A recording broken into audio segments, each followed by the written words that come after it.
We do have a warning this morning from the U.S. military about the new Joker movie, alerting service members that there could be potential violence at theaters that are showing the film. We have to do something about maybe what they're seeing and how they're seeing it, and also video games. I'm hearing more and more people say the level of violence on video games is really shaping young people's thoughts. There is a clear, unequivocal link between violent video games, violent behavior. Their blood pressure goes up, their heart rate goes up, violent actions go up. The data is persistent and clear across many different forms. You cannot deny it.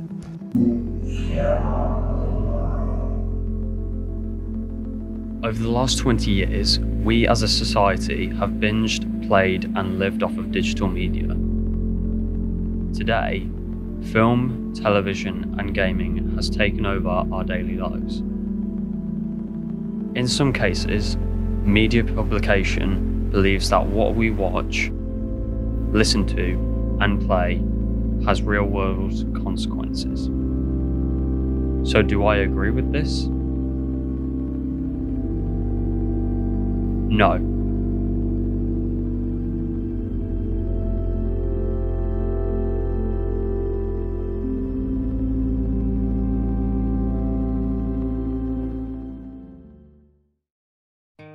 Throughout this video, I will be discussing whether or not digital media acts as a catalyst to cause real-world violence. So, is the media industry really to blame for real-world violence?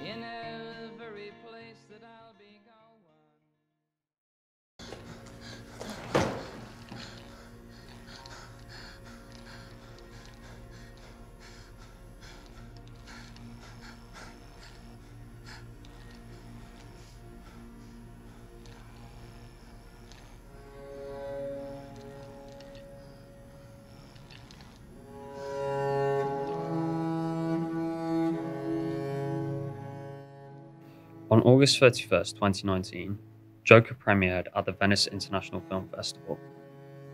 The film itself was met with high praise from mostly everyone in attendance, and was granted an 8-minute standing ovation, along with earning the top prize for any film shown at this festival, the Golden Lion. However, the film was met with criticism from Time's Stephanie Zacharek. In an article, Zacharek stated, "In America, there's a mass shooting or an attempted act of violence by a guy like Arthur practically every other week, and yet we're supposed to feel some sympathy for Arthur, the troubled lamb. He just hasn't had enough love." The movie lionizes and glamorizes Arthur, even as it shakes its head faux sorrowfully over his violent behavior. Then, throughout the month pre-Joker's release, September 2019, warnings and fears that the film would spark events similar to what happened in 2012 with the Aurora shooting, where a midnight screening of The Dark Knight Rises, another DC-related film, was shown and fears were sparked due to those events. The media does tend to overreact a lot, quite a lot. Like you said with Joker recently, yeah, a few months before the movie, people were making assumptions about what's going to happen. It's going to be really violent, there's going to be shootings. The movie promotes violence. It's understandable because Joker in the comics is a very, in the original source, he's a very violent, sadistic character. But just because the movie's about him doesn't mean it's going to reinforce his views. So the whole media thought, oh, there's going to be shootings, there's going to be people emulating the behavior, which is understandable because certain people don't have any filters, so they will tend to replicate what they see on screen. But it is a bad thing, it is terrible. We shouldn't sacrifice creativity and freedom of speech just to cater to certain audiences. Do I think that the film glorifies violence? No. Joker is a film about how society treats the mentally ill and what could happen if the support is taken away.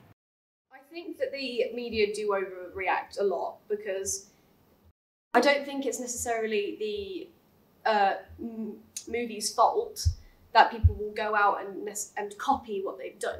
If anything, I think that's society's fault for not getting to this person who is clearly mentally ill before the movie does, if that makes sense.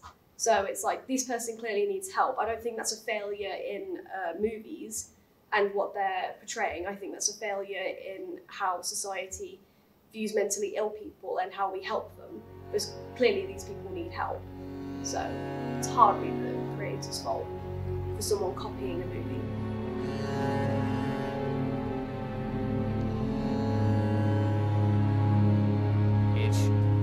Like, do not bully people.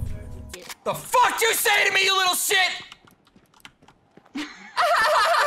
How are you not in fucking school? You kiss your mother with that mouth? Over the last 30 years, video games have changed since the days of Pac-Man and Super Mario. But as graphics have evolved, the stories and themes have adapted for modern audiences. In that time, games have shifted focus to more mature themes, such as sex, drugs, killing, and even terrorism. In 2019, video games were constantly being accused of for mass shootings. In a speech addressing the 2 mass shootings that occurred in August 2019, President Trump mentioned and implied that video games and the internet are the reasons for acts of violence. We must stop the glorification of violence in our society. This includes the gruesome and grisly video games that are now commonplace.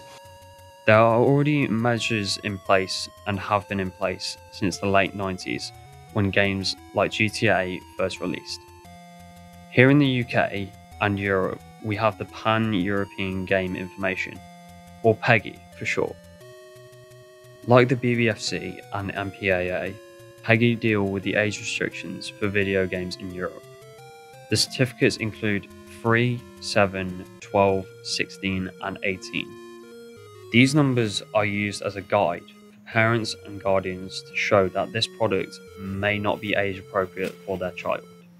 If a teenager with a mental disability had played a game like Call of Duty, for example, and they attacked someone or committed an act of terrorism, then what's to blame, the game or the person?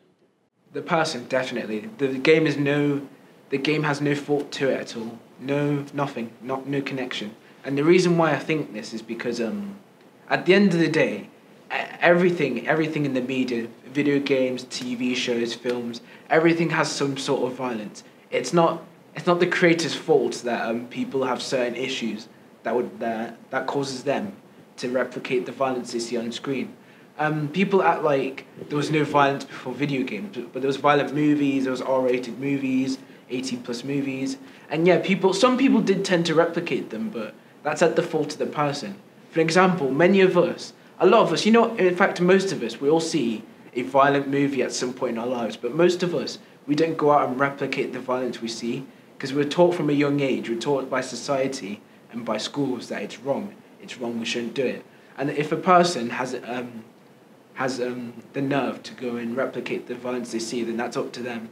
That's their responsibility, not the creators. I think if a mentally ill person was to do an act of violence after watching a game or a film which included violence, I don't think you would be able to point blame at either, because I would say that the mentally ill person would have to consider what they are watching before they watch it. Look at the age ratings. If they are young, maybe their parents should have not control, but like parental locks on the kind of things that they're watching, because they are more impressionable and susceptible to violence. So I think if they were to commit a crime, I don't think they should go to prison for it. I do think that there should be justice for whatever they've done, but they need to be looking into the mental side of it, because they aren't exactly in control.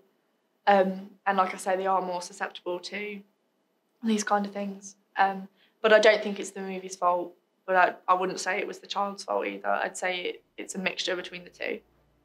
Okay, so do you think that production companies and well-known studios are being politically correct out of it? Yeah, I do actually. They are catering towards a particular specific audience. They're doing this because they're scared of offending a lot of people. which is fair enough actually. In media, it's all about it's a business. Everyone keeps forgetting. At the end of the day, the media industry is a business. So to keep that business moving forward, sometimes you're going to have to make sacrifices. Do I agree with it? Not really, but I do understand where they're coming from, because some people will just turn off completely if it offends them. So, are we overreacting to these kinds of situations? Yes. I think that we as a society overreact to situations like Joker and video games. Because, like what Vladimir said in those interviews, media is a business.